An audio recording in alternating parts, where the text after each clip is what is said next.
Ewan MacColl wrote songs from a position of great empathy for the people he was writing these songs about. And it's that strength in his songs that attracts me to them.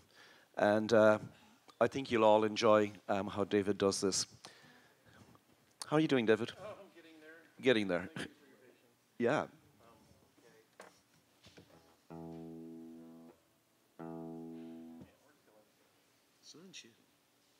All right, this is a song called My Little Son, or the England's Motorway song.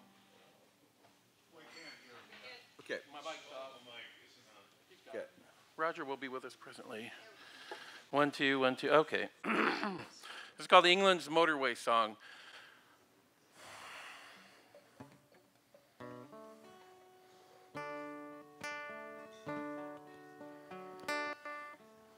Sorry, I'm a tall person, and this is a short arrangement. No, it's not really the mic, it's the seat. So I'll get there. Yeah. Pardon me. Oh, the chair. Yeah. Gotcha. Yeah. Yeah. Yeah, let's not get too stressed. Well, this is relaxed. We're all friends.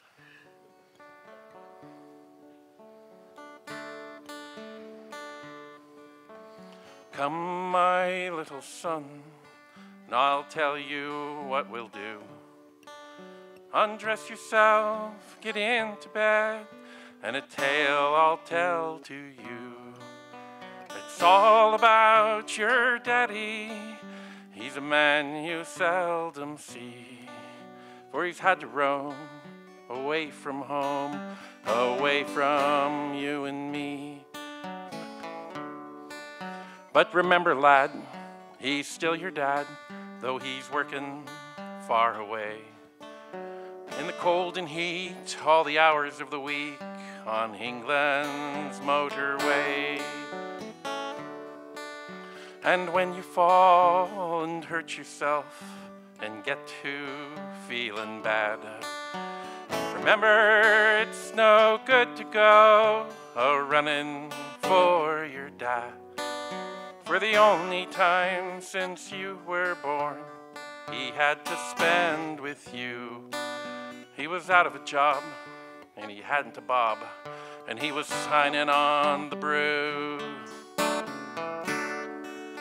But remember, lad, he's still your dad, though he's working far away.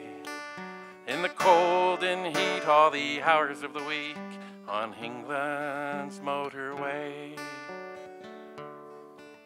Well, sure, we'd like your daddy home, and sure it would be fine. Have him working near home, and to see him all the time. But beggars can't be choosers, son. We all have to bear our load, for we need the money your daddy earns, working on the road.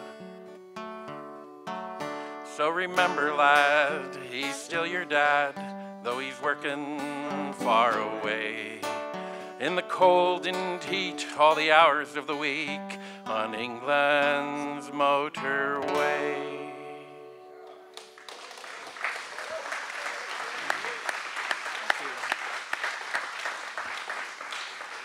So just a week or two ago, I said to David, that's a great song, but I would love to hear what it would be like from the other perspective, from remember, Dad, he's still your lad. So David has written a new version in answer to that, and he's going to debut it for us here this evening. Thank you, David.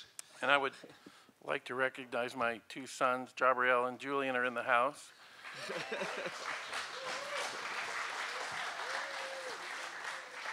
They can attest that I have earned the right to sing this song. And I wanted to tell a little story around that. I was working in Seattle for many years, and when Julian was in preschool, I would come home not every day of the week. I would come home a couple days of the week and be home on the weekend. But one day I came home unexpectedly, and I went and picked him up from daycare, and he didn't expect me, and he went, "Oh!" And he grabbed me, and it was amazing. Yeah. And that's the kind of guy he is. He will grab you.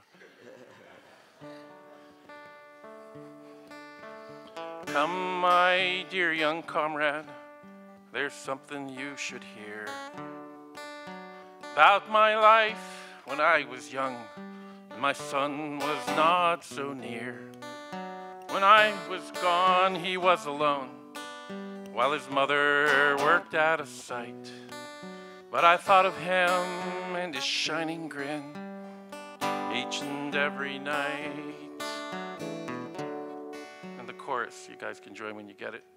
Remember, Dad, he's still your lad, though you're working far away. Whether cold or hot, he's where you're not, and he's on his own today.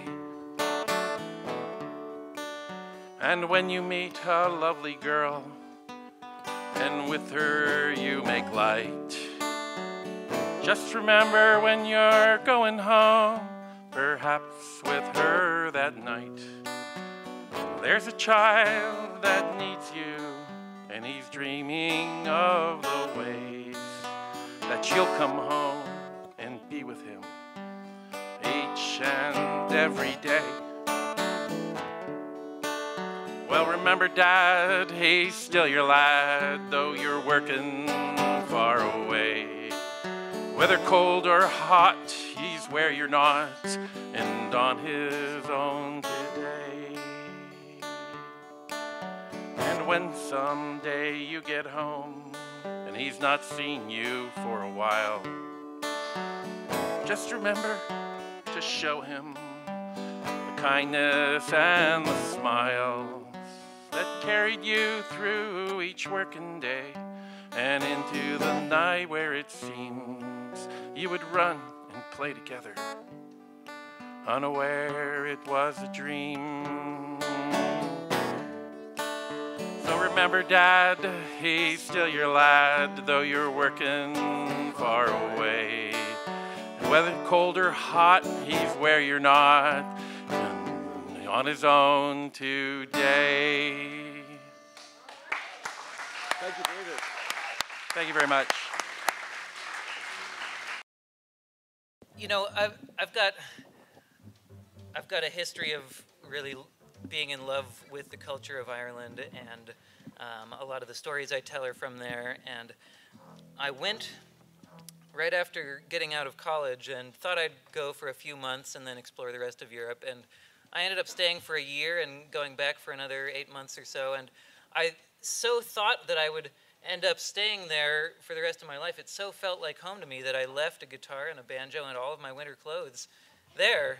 And then some plans fell apart, and I ended up discovering Bellingham, and this was the second place that ended up feeling like home to me after Ireland. It felt like, yeah. But like, I think it's the maybe 40 or 60 million people in America who have Irish descent. One of my ancestors came over during the Great Famine, and you know, I've often wondered about this, and I've wondered because I'm the only one in my family with red hair. Everybody else in my family has dark brown hair, except me. And so there was a day that I traveled. I hitchhiked across Ireland because I was trying to get to the hill of Tara for the summer solstice. I had heard that there was going to be a gathering there for the summer solstice, and me, growing up rightly in a pagan household, wanted to do right by my pagan heritage and be on the site of the ancient high kings of Ireland, Tara, for the summer solstice. So I hitchhiked my way there, which was no small difficulty because guys leaving Dublin had no idea what Tara was at all. And here was this American saying, "No, it's the ancient site of the high kings of Ireland, don't you know?" And he says, "Is it on the M4? And, well, as it so happened, Tara was in a bit of an uproar at that time because in addition to some assorted pagans who were descending on it to celebrate the summer solstice, there was an encampment of protesters camped there because the government was in the process of building a highway right through Tara, and in the course of doing so, they were, of course, unearthing tons and tons of ancient Irish relics and stuff like that. And there was a woman who had made a tunnel underneath the road project and was hiding in it and making films as sort of an active action to keep them from furthering this road project, which I know Andy recognizes how awesome that is, having chained himself up to the railroad tracks at one point in Bellingham. So yeah, it was this really, really interesting mix of protesters and pagans, and we were all camped in one farmer's field in the in the hospital field where all of the sick animals were quarantined. We were camped, and the rain was coming down sideways all day and all night. I was woken up all through the night by my tent whipping me in the face, wet with rain, because that's an Irish summer.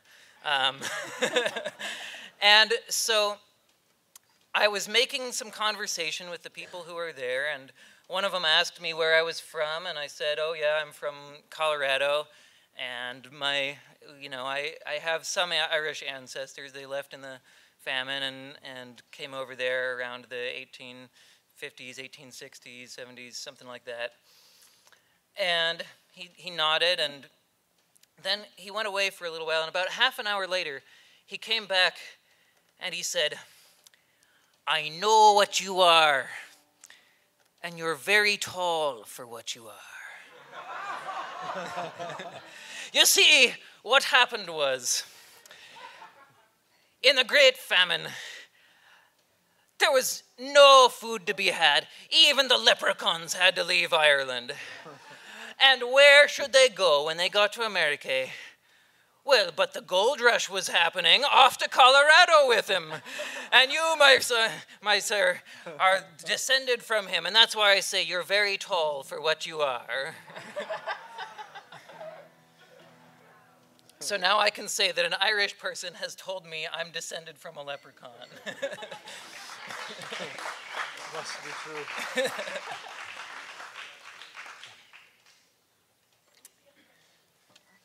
I'm glad I had a funny story, because this is really a sad song.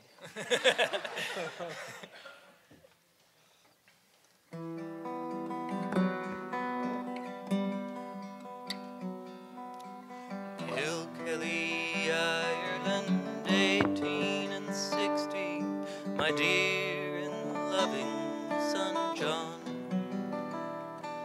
Your good friend, the schoolmaster Pat McNamara, so good as to write these words down.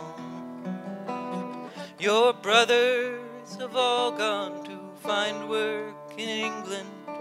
The house is so empty and sad. The crop of potatoes is sorely infected, a third to a half of them bad.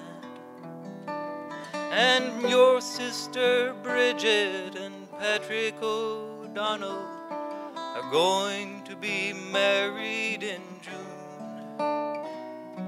Your mother says not to work on the railroad, and be sure to come on home soon.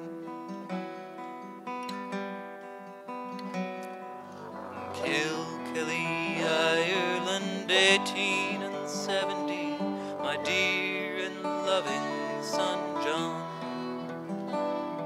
Hello to your missus and to your 4 children, may they grow healthy and strong. Oh, Michael has got in a wee bit of trouble, I guess that he never will learn. Because of the dampness there's no turf to speak of, and now we have nothing to burn. And Bridget is happy, you named the child for her, though she's got 6 of her own. You say you found work, but you don't say what kind, or when you'll be coming home.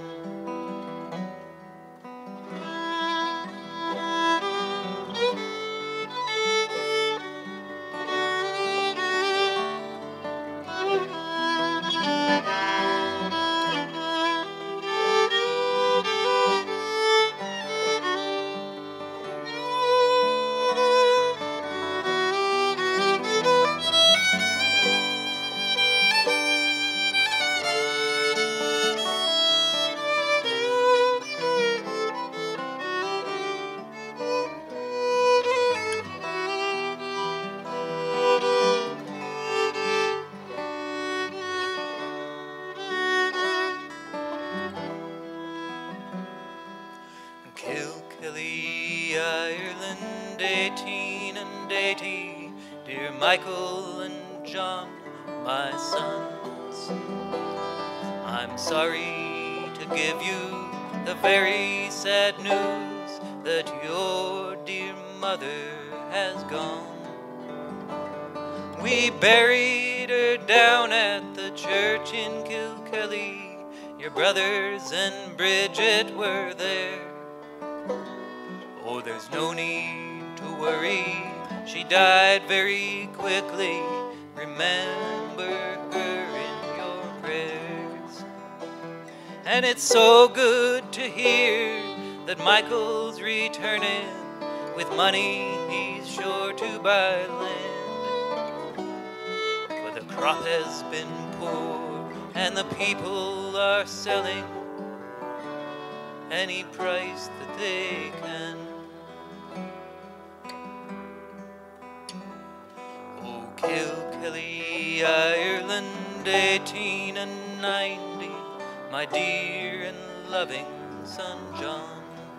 I guess that I must be close on 80.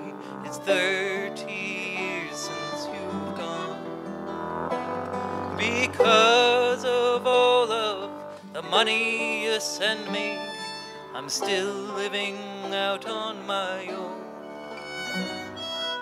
Michael has built himself a fine house, and Bridget's daughters are grown. I thank you for sending the family picture. They're lovely young women and men. Now you say that you might even come for a visit. What joy to see you again.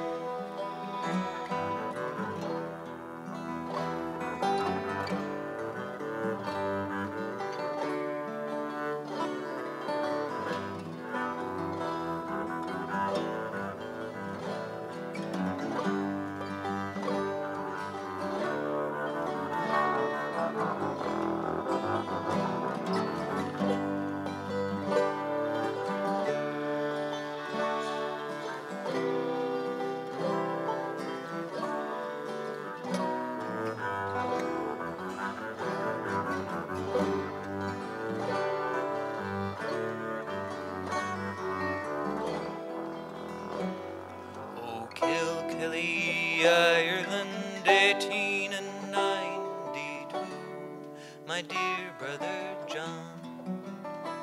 I'm sorry I didn't write sooner to tell you that father has gone.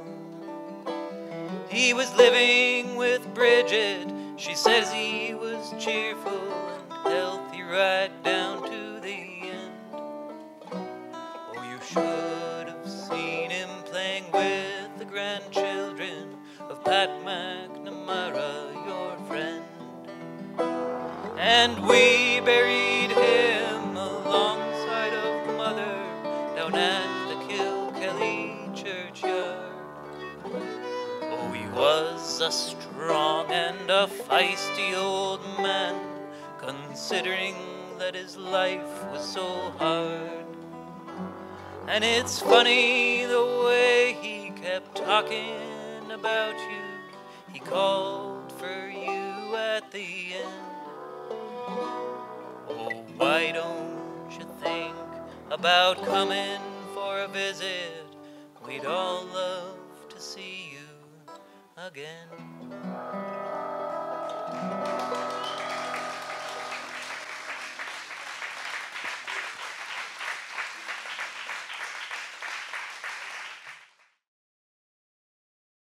I want to kick off the second part of this evening with the song about Irish mothers.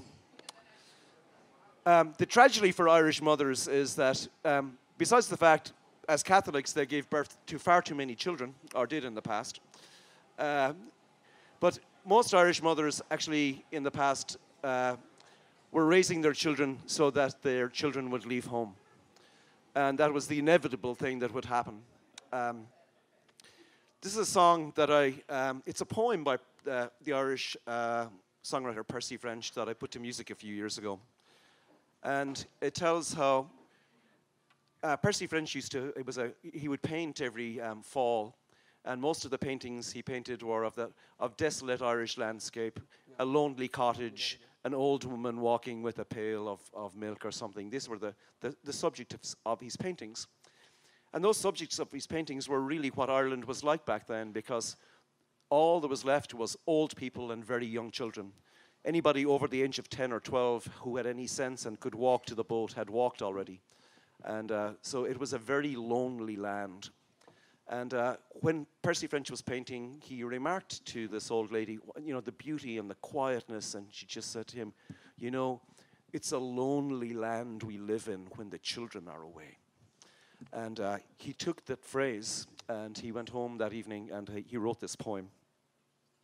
I put it to music a few years ago, and when I put it to music, I thought of the American writer Stephen Foster, who was a contemporary. And so it definitely has a very American feeling to it. I'm very honored to have Laurel Bliss playing with me this evening, and Richard, and of course Richard Schultz. I feel very indulged this evening by having all these fantastic people come and do some of my favorite songs. I am a very fortunate man. I've been very fortunate making a fantastic place to live amongst the most fantastic people in the world here in Bellingham over the past 27 years. I will miss you all. Please all come and visit. The song is the Mother's Song. Thank you so much.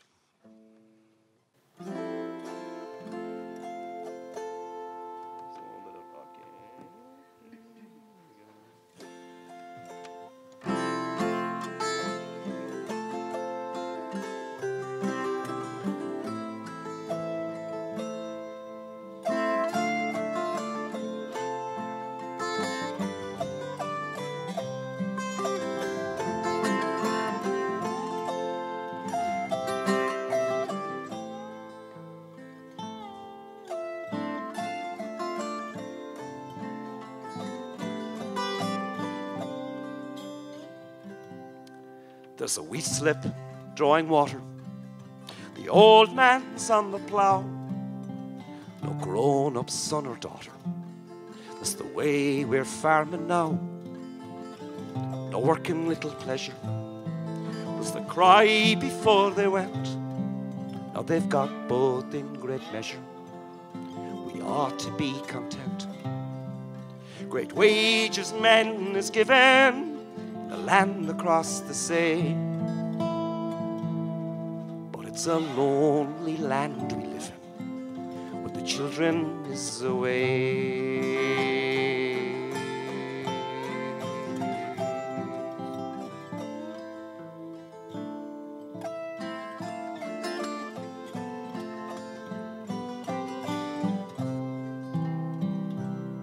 Och, the baby in the cradle, blue eyes and curling hair.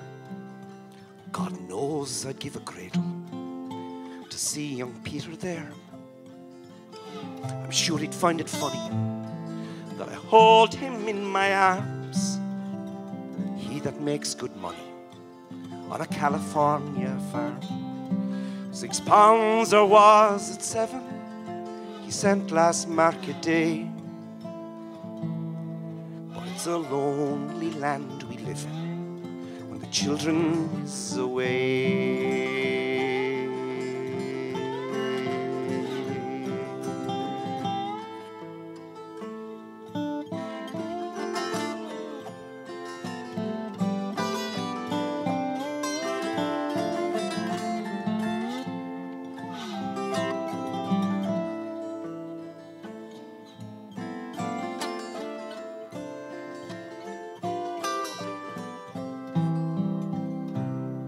God is good, there's no better.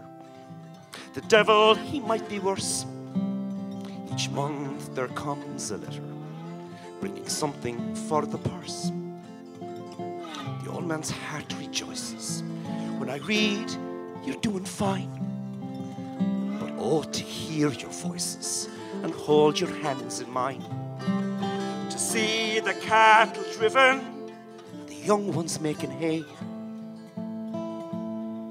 is a lonely land we live in, when the children is away.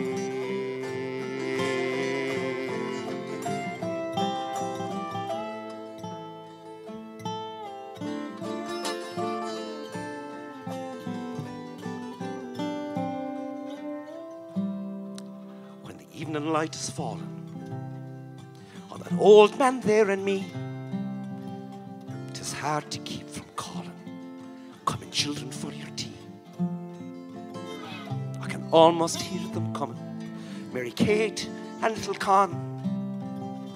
Look, I'm a foolish woman. Should they're all grown up and gone, that their sins might be forgiven, not one go astray. 'Twould be hard to stay in heaven if the children was away.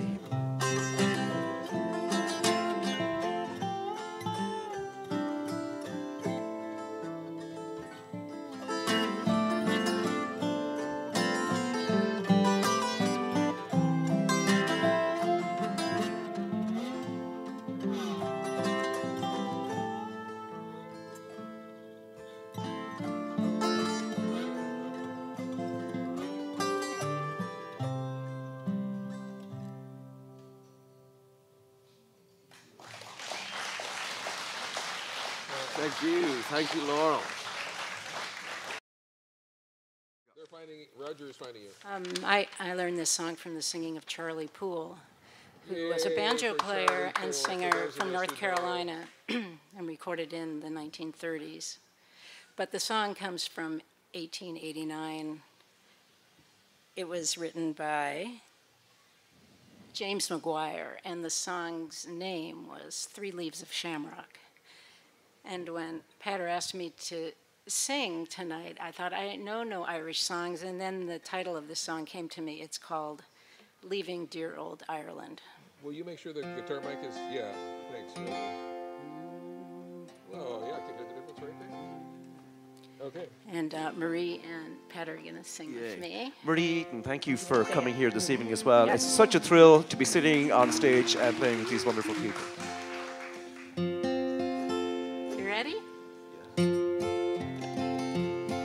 While leaving dear old Ireland in the merry month of June, the birds were gaily singing, all nature seemed in tune. An Irish girl accosted me with a sad tear in her eye, and as she spoke these words to me, so bitterly she cried. Kind sir, I ask a favor, will you grant it to me, please? It is not much I ask of you, but to set my heart at ease. Take these to my brother Ned, who's far across the sea, and don't forget to tell him, sir, they were sent by me. 3 leaves of shamrock, the Irish shamrock, from his own darling sister, a message too she gave. Take these to my brother, for I have no one other, and tell him they were gathered from his angel's mother's grave.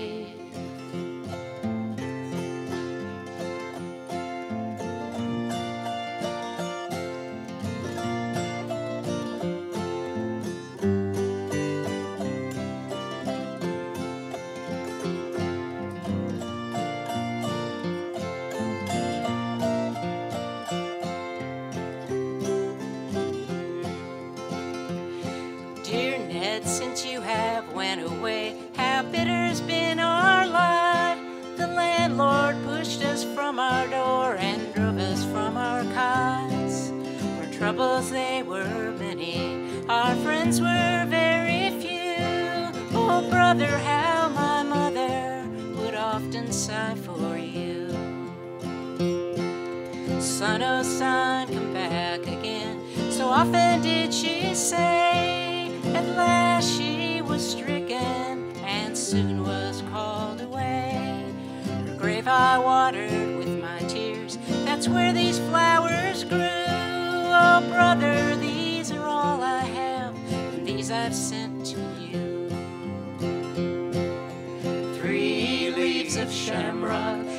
Irish shamrock, from his own darling sister, a message too she gave. Take these to my brother, for I have no one other, and tell her they were gathered from his angel's mother's grave.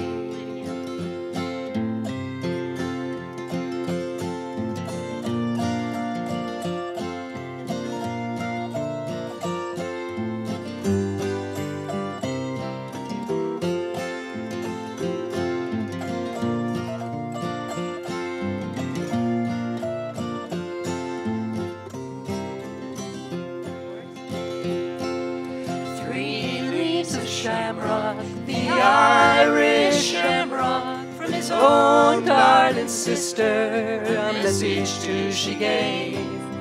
Take these to my brother, for I have no one other, and tell her they were gathered from his angel mother's grave.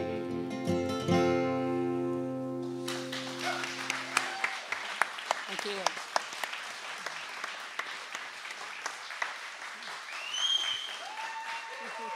Laurel Bliss. It's a song called "Our Ship Is Ready," and it comes from the singing of Mary Ryan in Springfield, Massachusetts. So it's a song that traveled across the ocean, probably, and it's about what they called the American Wake. So the night before the folks would get on the boat to sail away from Ireland to America, the family would hold a wake. They'd hold a party because they knew probably that they would never see their loved ones again. And so I have some Irish in my background, but I'm married to an Irish woman, and we went to Ireland and found all the O'Keeffes living and dead. And her family comes from Brewery, and many of her great uncles left during the rebellion and settled in the New York State, and I have been part of that family for a long time now, and have been to many other kinds of wakes, and I bless that chance to be a little bit a part of that Irish culture. It wasn't cold enough in Ireland, so they moved to Buffalo. Right. Just a minute, I have to get the tune back.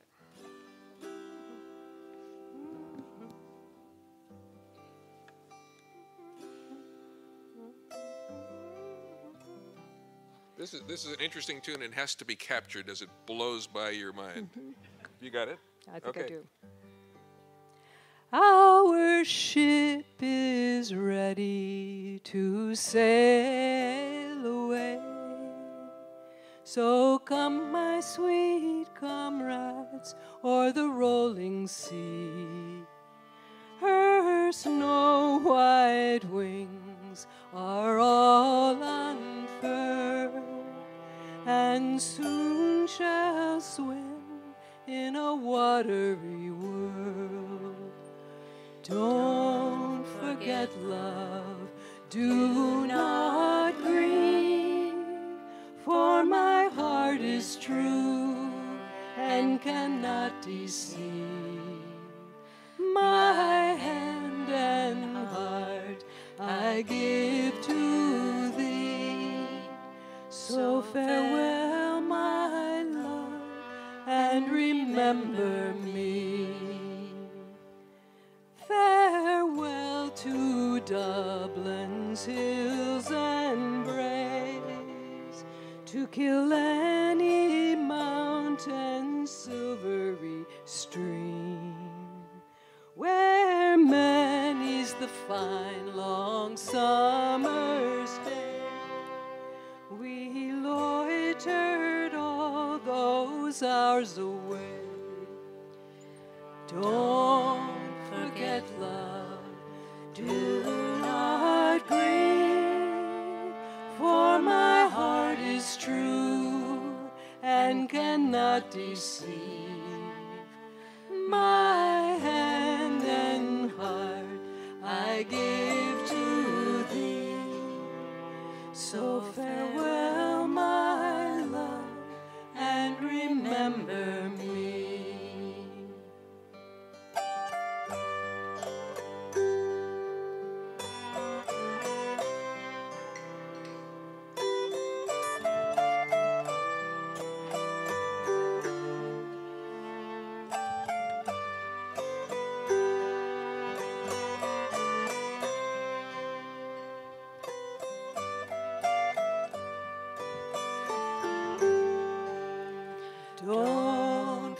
forget love, do not grieve, for my heart is true and cannot deceive.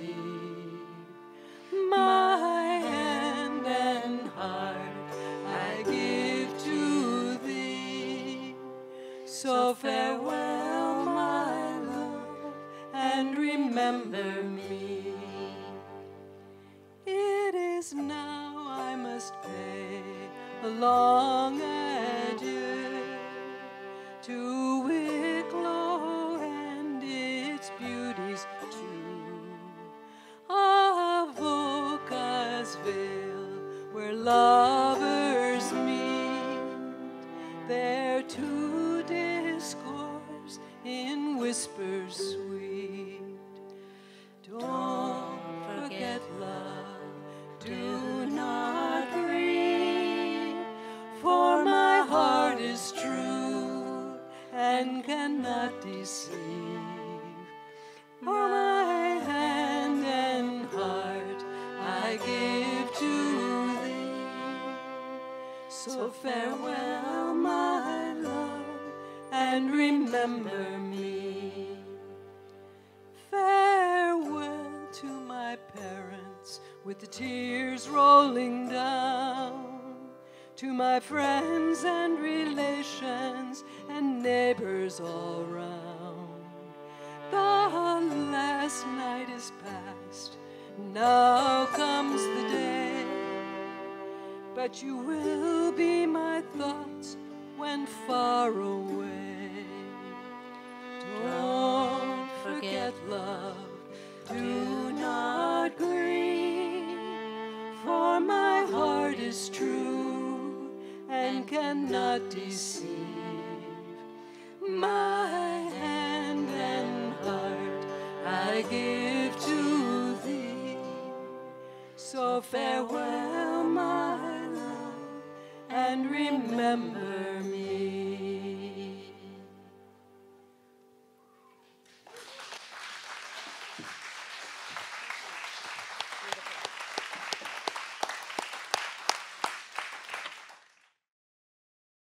One culprit.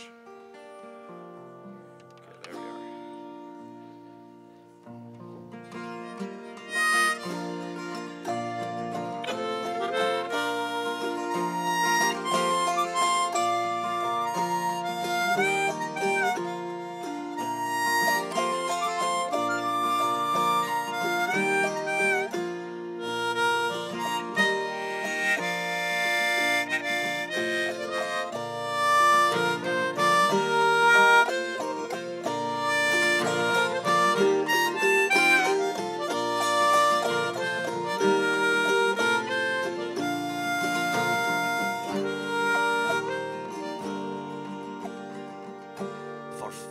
For fortune, I wander the earth.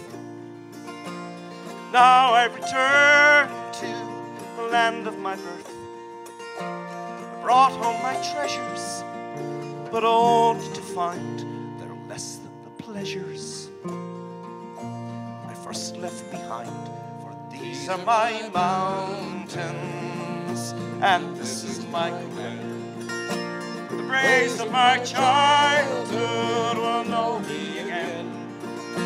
No lands ever claimed me, though far did I roam. For these are my mountains, and I'm coming home.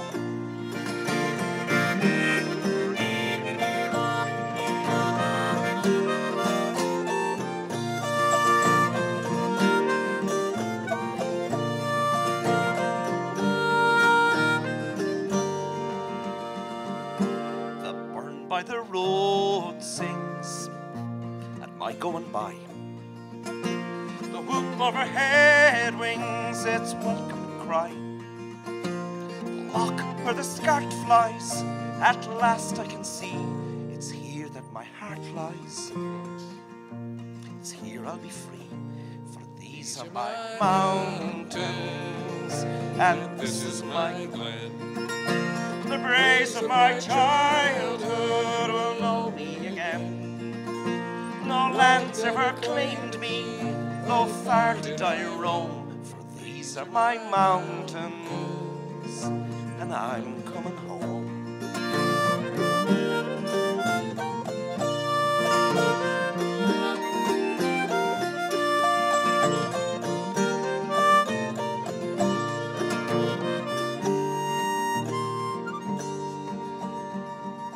Kind faces will greet me,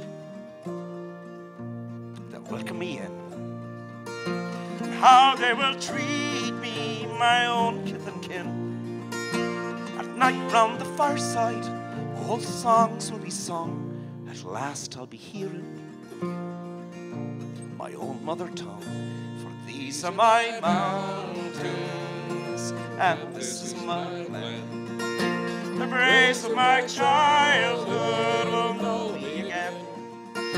No lands ever claimed me, no far did I roam, for these are my mountains, and I'm coming home.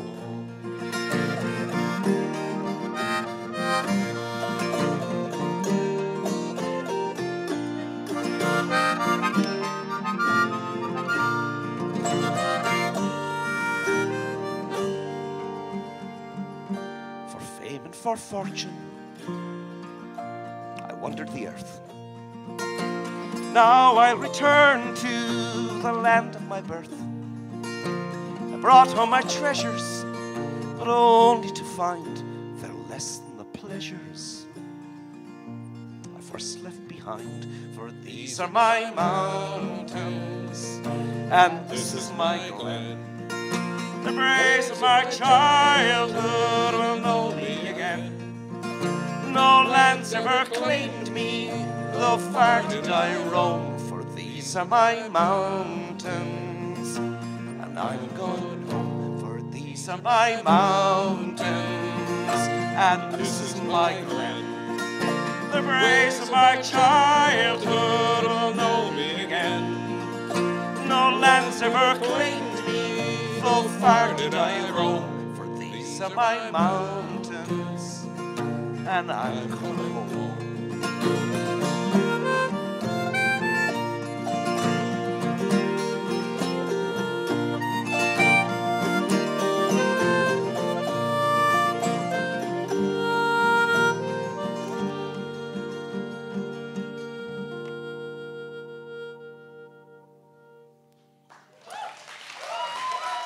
Here's to Emigration.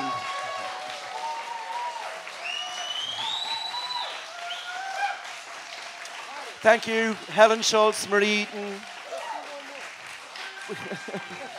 Janet Peterson. We did not have Laura Smith here this evening. She was too sick. So, one more song? Okay.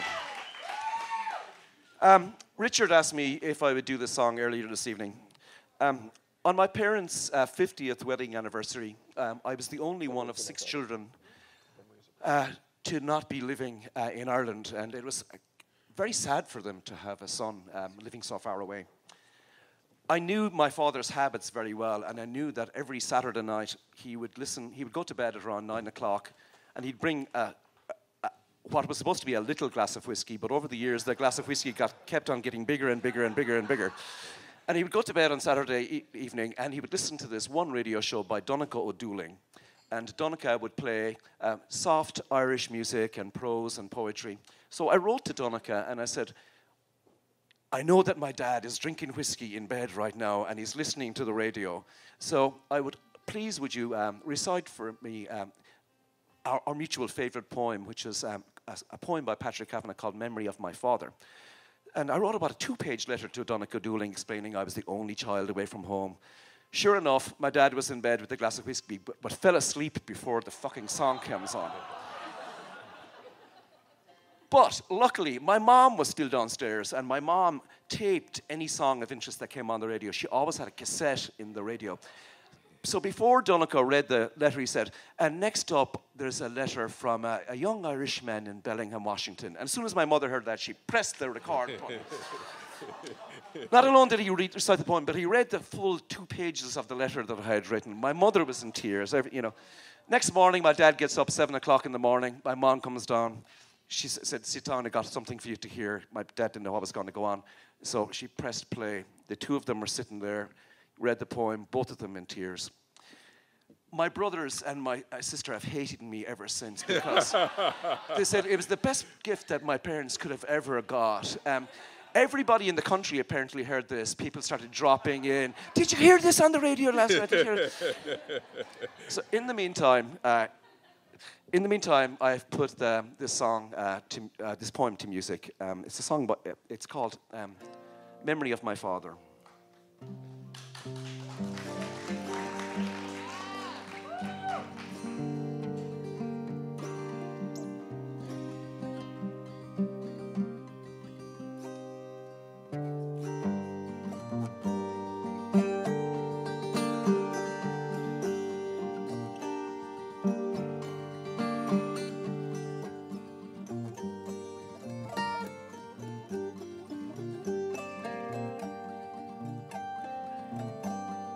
Every old man I see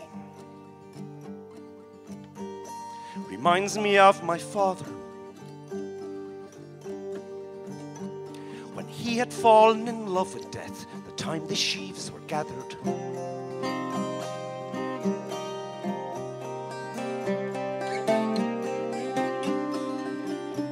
That man I saw on Grafton Street falling on the curb was one. Looked at me half-eyed. I might have been his son.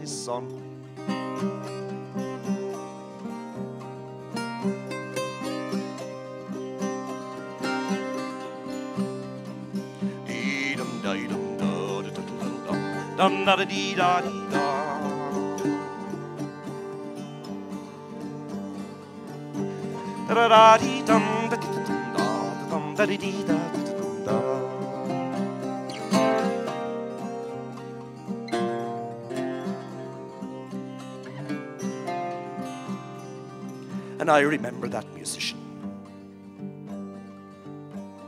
faltering over his fiddle on a rainy night in Soho town. He too said me that riddle.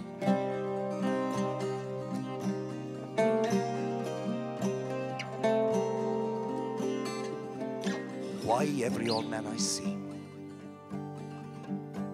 in October-coloured weather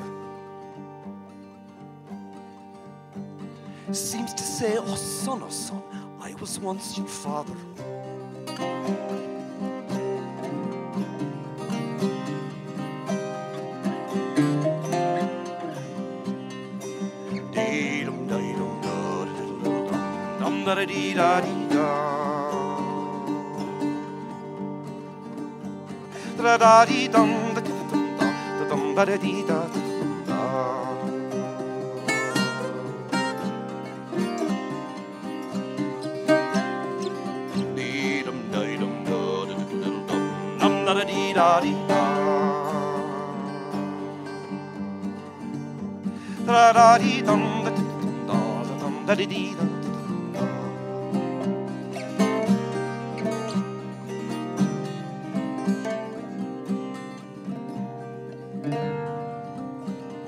Every old man I see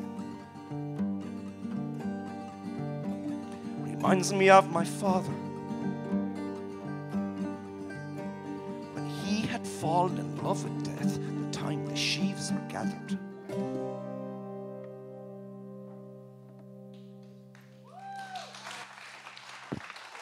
Thank you all very much.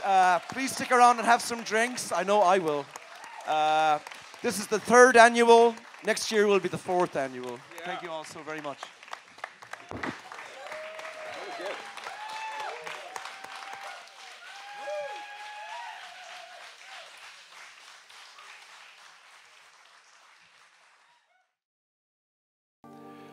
Domain vein in Ardicuen. In acne sleva tafaduim. Van of lam gandoler goort. The glanne groep de downy. By myself, I would be in Ardicuen. where the mountains stand away